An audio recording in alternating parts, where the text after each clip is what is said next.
Today we're going to be talking about how to sell shoes on the StockX website. So I'm going to teach you all the tips and tricks. It's a very simple process, but I'm going to help you go through it step by step, and then that way you can learn how to sell shoes and make money as well and never take any L's.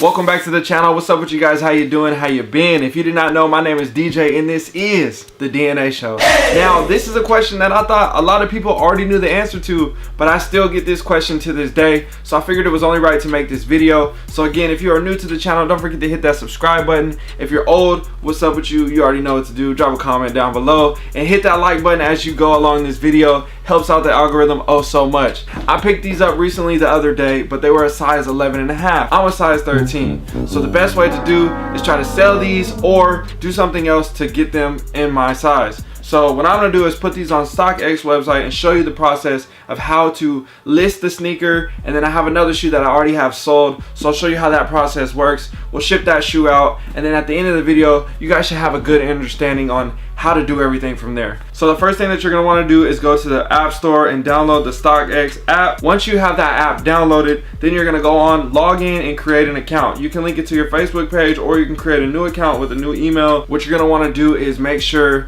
that you have a payment method. So if you have a PayPal, that is always convenient. For me, I can get my payments done through PayPal and connect that through there. Everything runs smooth and seamless. So again, you can go set up a PayPal account on paypal.com, and that is free for you as well. And then from there are fees for transactions and different things like that, but there's no actual account fee to have a PayPal. So that's a great way to hold your money and transfer it to your bank account, or you can pile the money in your PayPal account and make purchases from there and trying to treat that as your business account compared to your normal checking account that you usually would have. That's another way for people to manage your money and understand what's sneaker money and what's regular lifestyle money. So once you have all that set up, you're now going to be on the home page here, and you're going to see all different types of things like popular brands, Jordans, Yeezys, Nikes, Adidas. Then you're going to see the most popular selling sneakers that are trending right now. What are the hot topic shoes? What are those prices going for? Then you got your newest lowest ask price, you got your new highest bids, and then you got your release calendar to let you know what's coming up in the future or what just recently dropped, so you can understand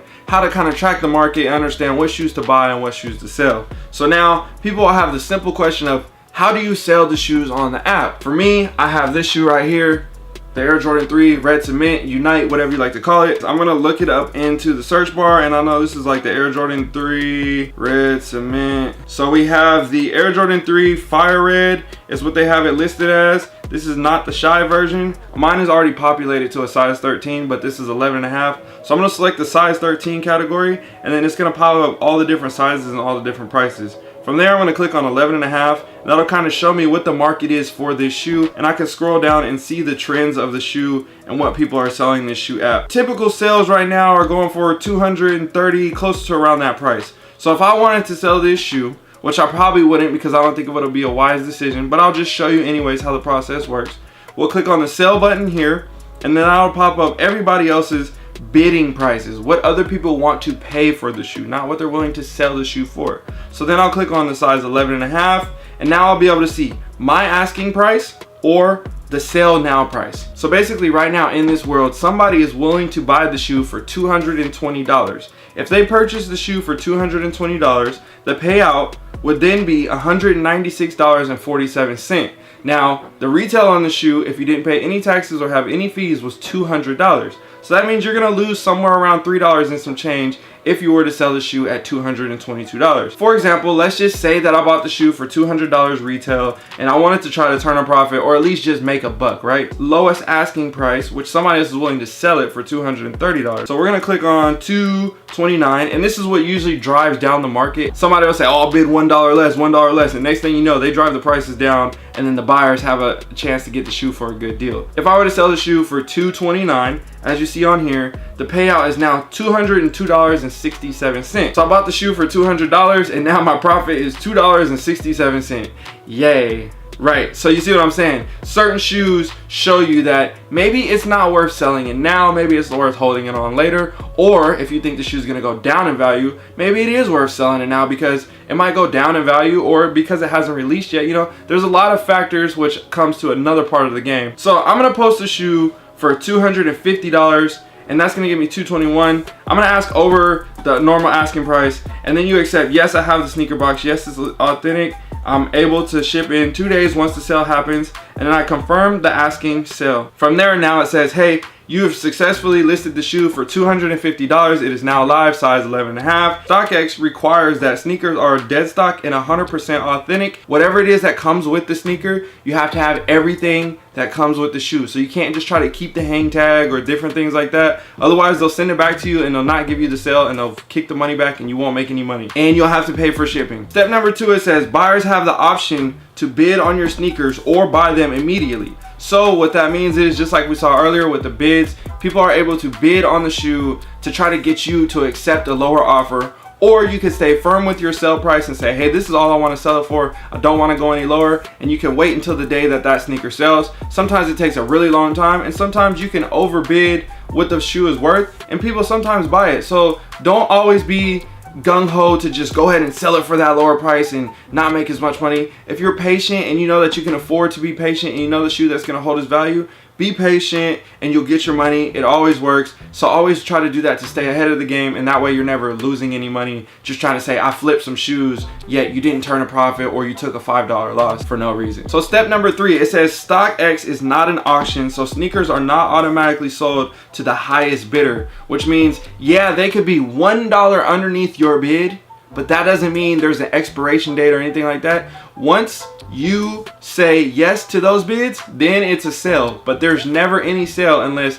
you accept that or they buy now on your price that you requested. When it comes to your shoes being listed on the StockX app, they're normally listed for 30-day period, and then from there you have to refresh that listing because it expires, and then they want you to repost it again. So every 30 days, if that shoe has not been sold yet, you have to remember to refresh that listing and say, hey, I'm still looking forward to selling this shoe, and that way it lets the app know that you still have it and you're still trying to sell it. So that way people don't just put stuff on there and forget about it, and then it sells and they don't have it. Number 4, the last step, it says you can accept a buyer's bid at any time to complete a transaction. So people have accepted low bids before and literally just dump shoes for the very low, which can be advantage for you when you're buying sneakers, not selling sneakers. Never sell it for that low bid, right? Always try to get as much as you can for it. But that's another topic in another video on how to get shoes for a steal on StockX and how to get those great deals. But we can talk about that in another video. So we're gonna hit the finish button now, and we are going to have a live bid. So now it says your current asking price is $250, and I can update that on the update button right here and change my asking price and go down to match the market. But I know personally I would like to make more money, so for me it makes more sense to just let the shoe sit, let it ride, let the numbers do its course, and you know, I can afford to wait on selling this shoe. Personally, I'm probably going to take it down after this app, but I'm just using this as an example for you guys because I already have a new strategy on how I plan on trading these for a size 13 when I go to SneakerCon. So stay tuned for that video as well. But that's basically the gist of how you get your shoe listed onto the site, how it works, how people bid, and they can do everything like that. And then from there, once the shoe sells, I'm gonna now click on a different category. So I just sold these. I have a few pairs of these cleats in all different colors and all these different things. I say, hey, I don't need an extra pair, so it's easier for me to sell them, and I think I can get a good price for them, right? So I posted them for $250. The fee was 8% plus payment processing fee, another 3%. At the end of the day, my total payout ended up being $221.25. Now the retail on this cleat was like 125 bucks or something like that. So as you can see, I was able to profit almost $100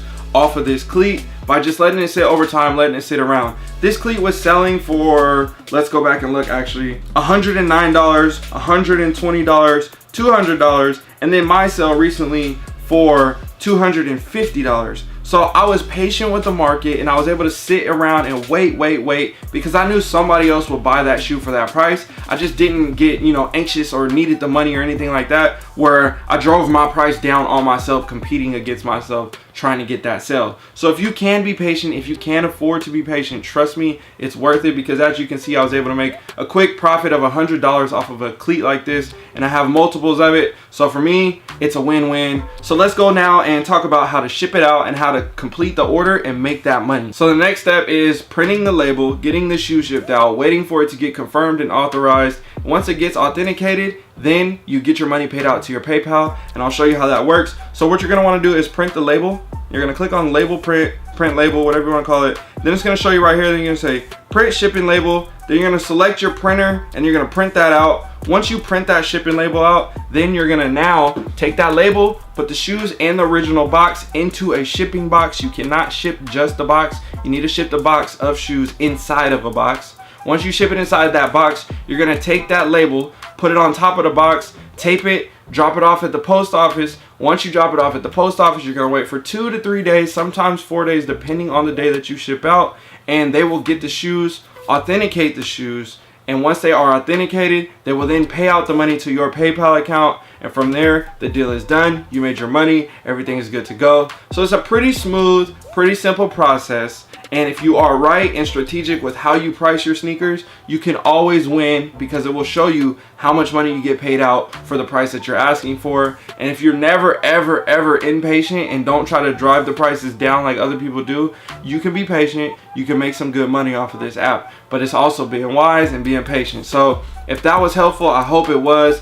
If you guys have any other questions, let me know. I have other tips and tricks on how to never lose money and how to always get good deals on StockX. So if you guys want to see those different things, stay tuned for that. I'm going to be dropping some videos about stock and stuff this week, so also stay tuned for those. Show you guys how to get started on investing, not just sneakers, but other things with life, stock, investments, you name it, different things like that with real estate, all different type of stuff. I'm excited to introduce that stuff to you guys. I hope you guys enjoy this. My name is DJ. Don't forget to like, comment, share, and subscribe. I'm gone. Peace.